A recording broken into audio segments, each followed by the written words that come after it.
Illuminati যেখানে রহস্য বা চক্রান্তের গন্ধ পাওয়া যায়, সেখানে ইলুমিনাতিকে খুঁজে পায় অনেকেই। ইলুমিনাতি যেন একই মুদ্রার এপিঠ-ওপিঠ। কিন্তু আসলে ইলুমিনাতি কি, কিভাবে বা এর উৎপত্তি হলো?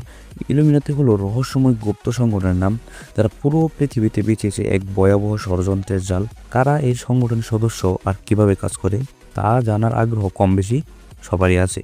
বলা হয়ে থাকে ইলুমিনাতির সদস্যরা ছড়িয়ে ছিটিয়ে রয়েছে আমাদের আশেপাশে।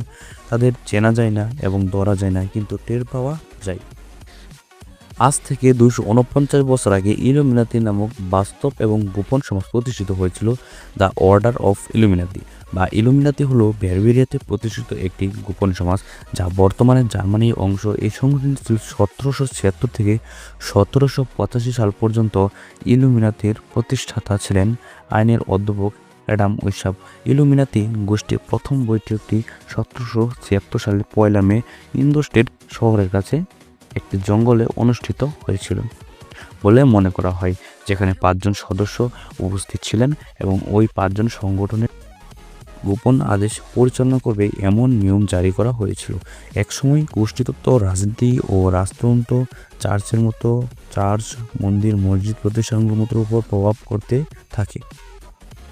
তবে বর্তমান বিশ্বে ইলুমিনাতির সঙ্গে জড়িত থাকার অভিযোগ উঠেছে কিছু পরিচিত ব্যক্তিদের পিছনে, যেমন তারকা ফুটবলার মেসি, রোনালদো।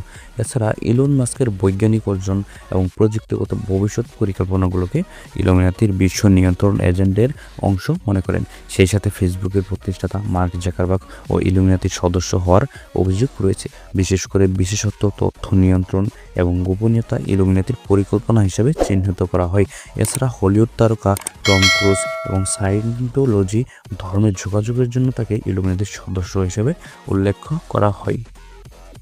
এবং উইল স্মিথ এবং তার পুরো পরিবারের উপর অভিযোগ উঠেছে তারা ইলুমিনাতির আদর্শ প্রচার করে।